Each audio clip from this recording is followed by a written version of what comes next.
अस्सलाम वालेकुम दोस्तों, क्या हाल चल। स्क्रीन के ऊपर कमेंट है जी, आपने पूरा पढ़ना है और साथ में हमारी हल्की फुल्की कमेंट्री से भी लुत्फ़अंदोज़ होना है।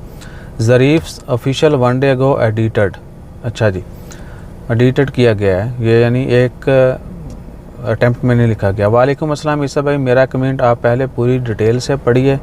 डॉट मैंने पूछा अगर मेरी वाइफ ओमानी है तब क्या मैं कर सकता हूँ टैक्सी ड्राइविंग का काम, क्वेश्चन मार्क है।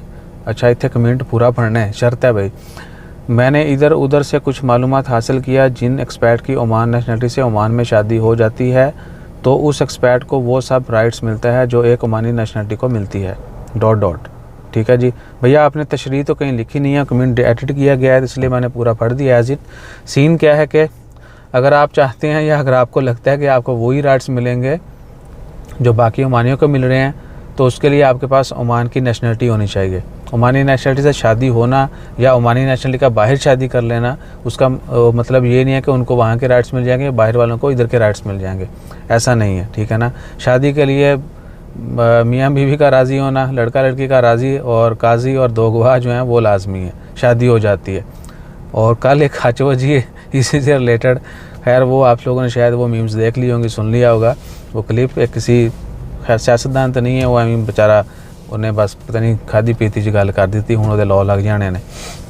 अच्छा, तो सीन क्या है कि जब तक आपके पास ओमानी पासपोर्ट नहीं होगा, आप खुद ओमानी नेशनल नहीं होंगे, आपको बाकी ओमानियों के जैसे राइट्स नहीं मिलेंगे, ठीक है ना।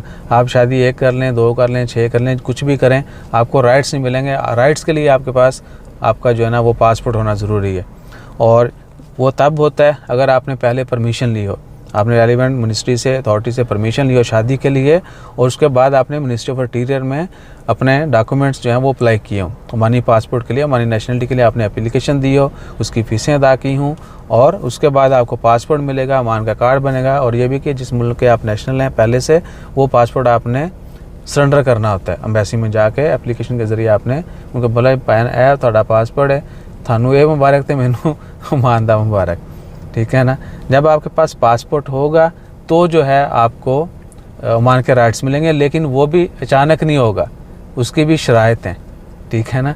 वो इतने साल पुराना होने के बाद जो है वो, यानी इतने साल पुराना होगा तो इतने राइट्स मिलेंगे, इतने ओल्ड हो जाएगा तो इतने राइट्स मिलेंगे।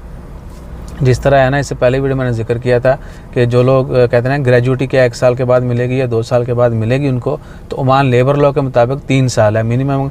अगर आप कहीं पर कंटिन्यूस 3 साल काम करते हैं तो उसके बाद आप एलिजिबल होते हैं, आपको एंड ऑफ सर्विस बेनिफिट मिलेंगे, ग्रेजुएटी मिलेगी।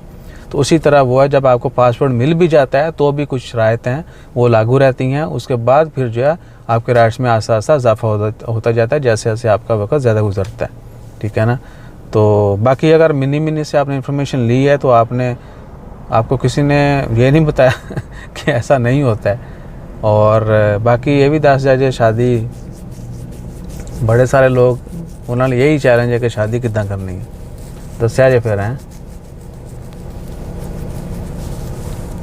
अपना ख्याल रखिएगा, दुआ में याद रखिए, और दाढ़ी खुजाने का जिनको समझ आ गई वो फिर नीचे कमेंट भी कीजिएगा। और भैया देखिए, थोड़ा सा हमने अपना इसको फ़नी बना के जो है ना बनाने की कोशिश की है, या कल खच मारने की कोशिश की थी, उसको इग्नोर कर दीजिएगा। जज़ाकल्लाह, अल्लाह हाफ़िज़। क्योंकि आप पहले भी कमेंट करते हैं, हम पहले भी आपको रिप्लाई करते हैं, और गुस्सा नहीं करना बस। जज़ाकल्लाह, अल्लाह हाफ़िज़।